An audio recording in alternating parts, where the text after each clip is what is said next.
Le thème du jour, pourquoi il ne faut pas faire de Kickstarter et pourquoi je vais quand même en faire un pour ce truc-là.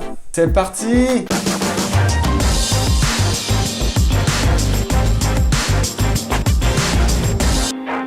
Et oui, cette dernière semaine, j'étais en pleine réflexion pour savoir s'il fallait que je fasse un Kickstarter pour ce truc.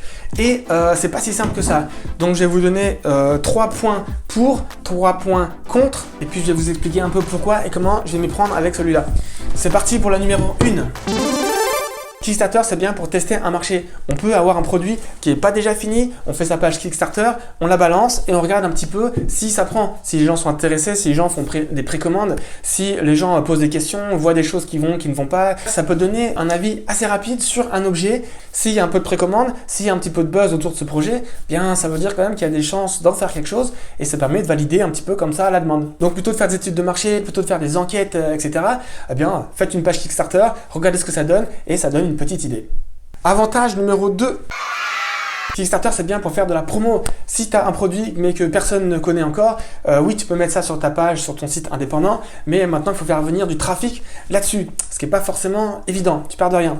Avec Kickstarter, tu peux récupérer un peu du trafic organique de la plateforme. La plateforme, de temps en temps, va te mettre en avant si elle aime bien le projet.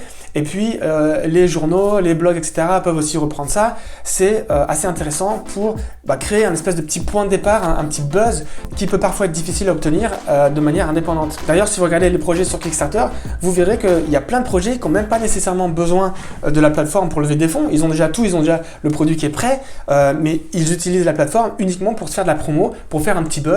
Et si c'est successful, ça plaît aux investisseurs, ça plaît au monde, ça plaît aux magazines qui en parlent. Donc c'est intéressant de ce côté-là. Troisième point. Kickstarter, ça peut être très bien pour la motivation, pour passer à l'action.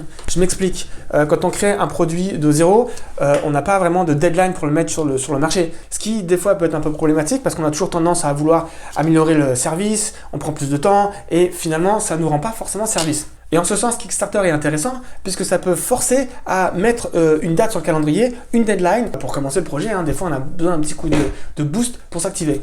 Allez, maintenant, je vous donne 3 points négatifs. Eh bien, je vais revenir un petit peu sur les points précédents, mais finalement, c'est pas forcément plus rapide. Oui, ça peut donner un coup de boost pour la motivation, mais aussi, ça prend beaucoup de temps. Donc, si tu fais un vrai Kickstarter où tu vas mettre plusieurs mois à préparer ta page, c'est vraiment long, tes vidéos de présentation, tout ça. Ensuite, tu peux avoir entre 30 et 60 jours de campagne où il faut y aller à fond. Et après ça, tu vas pouvoir commencer à récupérer tout ce dont tu as besoin pour faire le produit. Donc, peut-être potentiellement, on va dire 6 mois de travail juste pour ce Kickstarter et mettre les choses en place. Et pour certains projets, ces 6 mois-là, si tu les avais passés à simplement mettre en vente de ton côté de manière indépendante ton produit, tu auras peut-être pu avoir des résultats similaires en termes de rapidité de mise en marché, mais aussi de croissance finalement. Parce que tu n'attends pas 6 mois dans le futur pour commencer à vendre ton produit. Alors peut-être qu'au début ce sera plus long, une vente par mois ou par semaine, etc. Mais finalement quand ça va remonter, eh bien peut-être tu vas rejoindre le niveau où tu commences ton Kickstarter. Je ne sais pas si c'est très clair, mais bref, c'est l'idée. Point négatif numéro 2. C'est pas forcément financièrement intéressant non plus parce que Kickstarter ça coûte cher à mettre en place. Il faut engager des copywriters pour faire une belle page avec un beau message, des graphistes pour faire les belles photos, les belles illustrations, potentiellement des gens pour faire une belle vidéo aussi parce que votre page Kickstarter ça va déjà faire une grosse partie du succès du projet. Ça, c'est juste le premier point. Il y a tout le deuxième point qui va être la promotion pendant la campagne. Ça prend beaucoup d'efforts et voilà, faut pas se leurrer. Les projets qui marchent beaucoup sur la plateforme, c'est des gens qui sont très organisés et qui ont mis beaucoup de budget parce qu'il y en a beaucoup qui font de la pub sur Facebook, Instagram et YouTube, etc. pour ramener du monde sur la plateforme. Et malheureusement, c'est difficile de faire outre de nos jours parce qu'il y a trop de monde sur Kickstarter. Il y a encore 10 ans, c'était jouable de mettre son projet et que ça devienne viral comme ça. Mais maintenant, il y a des centaines de projets qui sont nouveaux sur la plateforme. Donc ton projet, si tu ne le boostes pas, il va jamais sortir du lot. Et sans parler de tout ce qui est reward. Vous savez, beaucoup de campagnes, ils vont offrir des t-shirts, des stickers, des je sais pas quoi pour motiver les gens à donner de l'argent. Et tout ça, il faut le produire et ça coûte de l'argent. Bref, au bout du compte, si ton Kickstarter il t'a rapporté 50 000 $, mais tu en as dépensé 20 000 pour créer ta page et tes vidéos et 20 000 pour faire la promotion, il te reste que 10 000 de marge, c'est pas énorme. Et bref, si vous regardez un petit peu en ligne, c'est pas rare de voir des projets finalement qui ont été déficitaires. Troisième point négatif. Eh bien, un Kickstarter qui marche, ça peut de manière contre-intuitive plomber, voire tuer ton projet.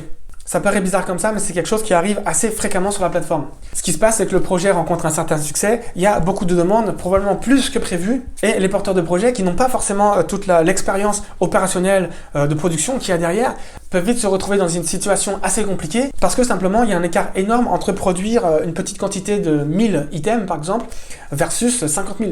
Et on peut vite tomber dans des problèmes de logistique qui nous dépassent complètement, à tel point que ça fasse capoter le projet complètement. Retard de production, retard de livraison, la logistique d'envoi, tout ça, ça peut vite devenir un cauchemar. Un problème avec l'usine de production qui fait qu'il y a un défaut sur le produit, sauf que quand tu viens de produire 20 000 produits, tu peux pas retourner en arrière comme ça. Et ça coûte une blinde et bien souvent, c'est fatal. Alors qu'à contrario, si tu produis de manière indépendante et plus petite, tu as le temps d'itérer, tu as le temps de régler les problèmes parce que tu as une série de 500 et puis de 1000 et puis de 2000. Mais entre chaque série, tu peux faire les améliorations, tu peux corriger ce qui va pas et finalement, c'est beaucoup moins risqué. Bref, voilà, moi c'est un petit peu les points pour, les points contre auxquels j'ai réfléchi ces derniers mois. Parce que oui, j'ai beaucoup réfléchi pour ce projet-là.